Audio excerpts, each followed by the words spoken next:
Sports is brought to you by All Out Auto Repair, home of the $46 Saskatchewan and $66 Alberta Safety Inspection. Your complete automotive repair. We head now to the Civic Center where Moses Woldu brings us the latest Allan Cup coverage. Moses? Well, semifinal Friday, Lauren, and it's a big game. Of course, the Lloydminster Border Kings taking on the Rosetown Red Wings. So you know this place is going to be packed. I'm pleased to be joined by the sports editor for the Lloydminster Source and also a guy who's followed the Border Kings as well, Rob Fenton. Thank you for joining us. And we'll kind of start off a little bit with how this series has gone by. These two teams have played each other before in provincial semis, and I'm sure it's going to be a barn burner. Yeah, there's not really going to be anything new between these two teams. They saw each other 3 games in the Saskatchewan semifinals, and Rosetown came out on top.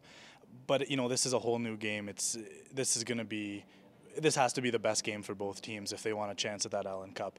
I think the way the Border Kings are playing, I'd say they have the advantage. You know, Rosetown had that obviously quarterfinal game, but just the way the Border Kings are playing, things are clicking at the exact right time they need them to, which is the Allan Cup week. Jared Jago, a guy who's a superstar for sure, but he hasn't really played like one in this tournament, hasn't had a point. Is that a concern?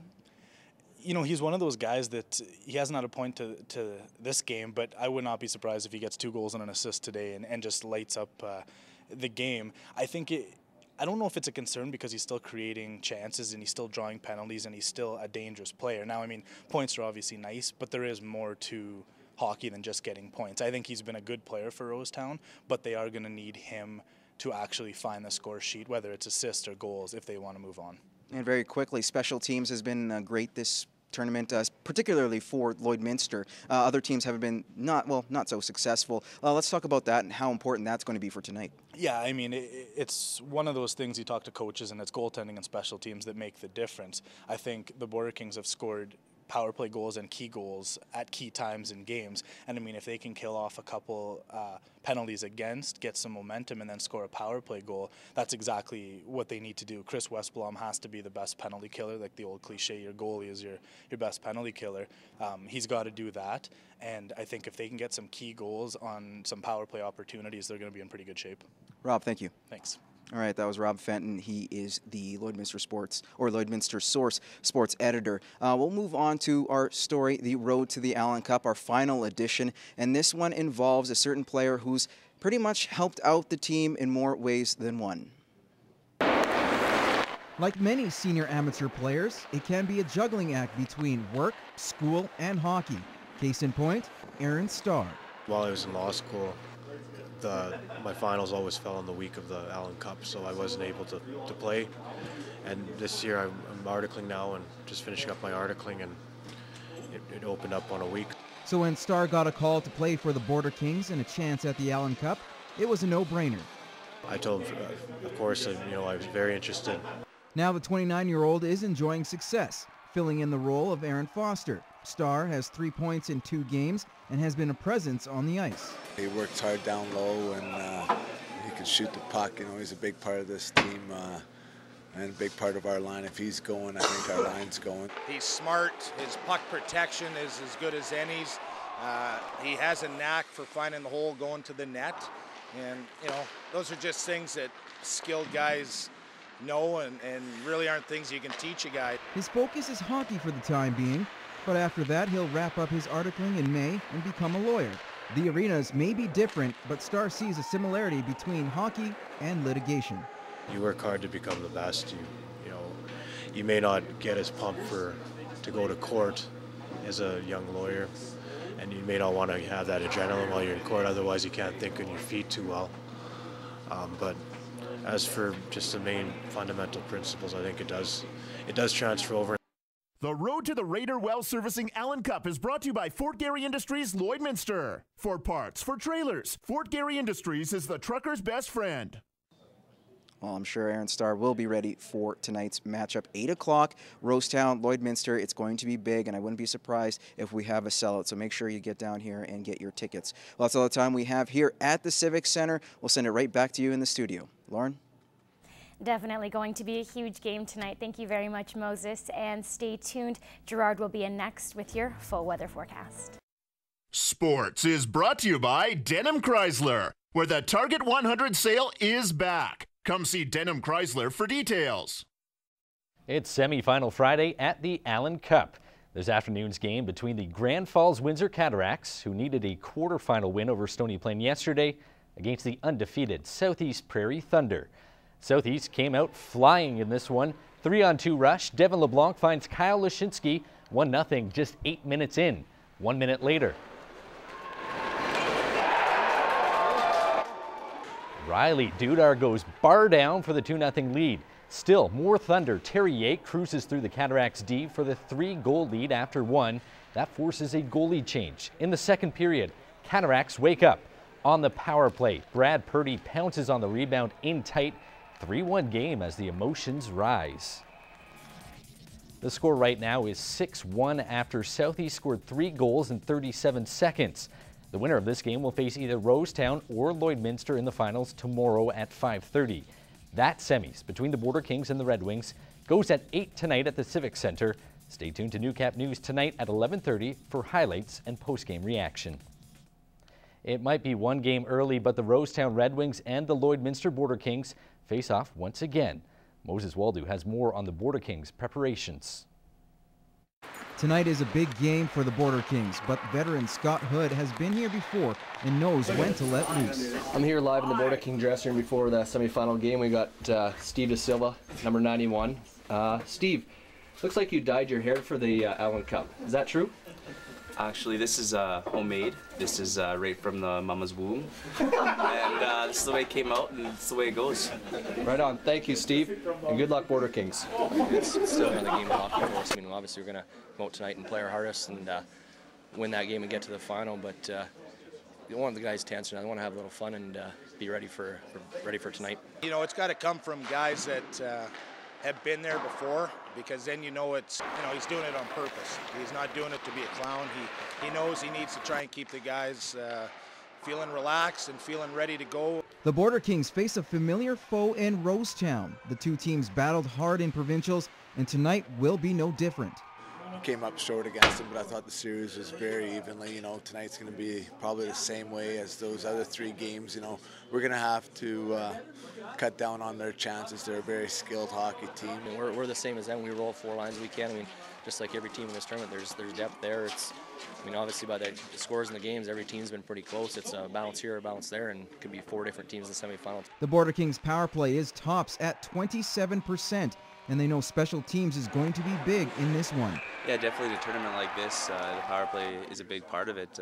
You know, if you can, you know, score some goals in the power play, you definitely give yourself an advantage. And, you know, our penalty killing has done a great job so far this tournament. And, you know, we're going to rely both on our power play and penalty kill to be successful the rest of the way. Our power play has been clicking here. I don't know what our penalty kill rate is at, but it seems to be doing pretty well that way. I mean, obviously tonight our key is going to be stay disciplined and stay out of the box, not let that ref call anything on us, and bury our chances when we can. Red Wing star Jared Jago has been quiet in this tournament. No points thus far, but the Border Kings are fully aware they can't give him any space. Guys like that typically find a way to raise their game when their team needs them to. So, yeah, he's been quiet up until this point, but, you know, if he's going to cut loose, that team's going to be very dangerous. You got to be aware of him when he's on the ice, because he is a goal scorer and he creates a lot out there. He's a heck of a hockey player. Moses Wildu, NEWCAP Sports. That's your look at NEWCAP Sports. Stay tuned for more news and weather after the break.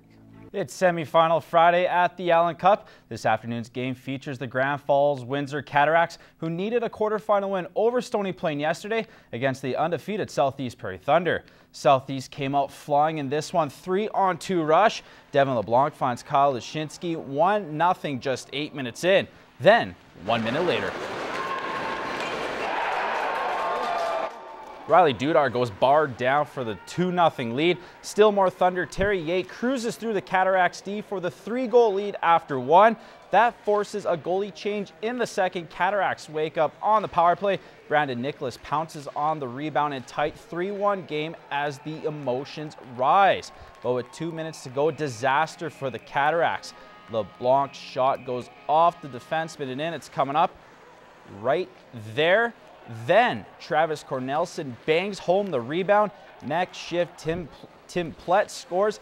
The Thunder with 3 goals in 37 seconds. It's 6-1 at this point. Both teams would add one more in the third as the Thunder advanced to the Allan Cup final with the convincing 7-2 win. Let's go back to the Civic for post-game reaction. Well, it seems to be our trend.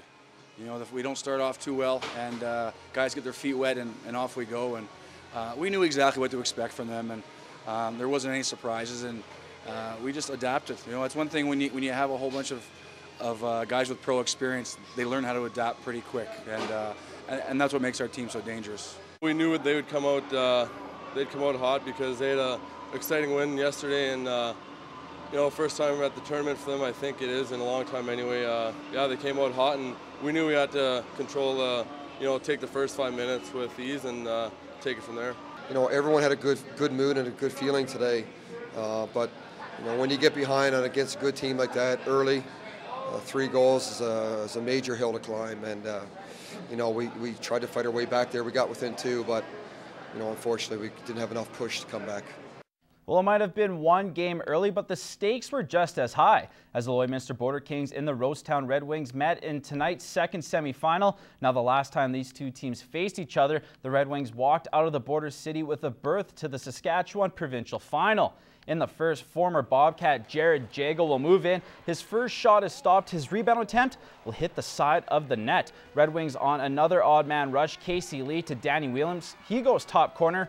Rosetown draw first blood. It's 1-0. Now, this is not a replay, just Lee with the exact same shot in the exact same outcome. Red Wings up by a pair. Not done there. Carter Smith to Steve Gillen. He roofs the backhand. Wings up 3-0. Lloyd looking for a break, and they get one as Giffen Nyron's pass goes off the stick of Sean Germain and in. Border Kings down 3-1, but with just 7 seconds to go in the first, Brent Twardick leaves it for Jason Wagar. He rips it upstairs as Rosetown score 4 times in the frame and lead 4-1 at that point. Carter Smith would add one more late in the third on the power play as the Red Wings get the better of the Border Kings once again and now have a date with the Southeast Prairie Thunder in tomorrow's final, which is set to go at 5:30. Let's go back to the Civic and catch up with Moses Woldu as he has post-game reaction.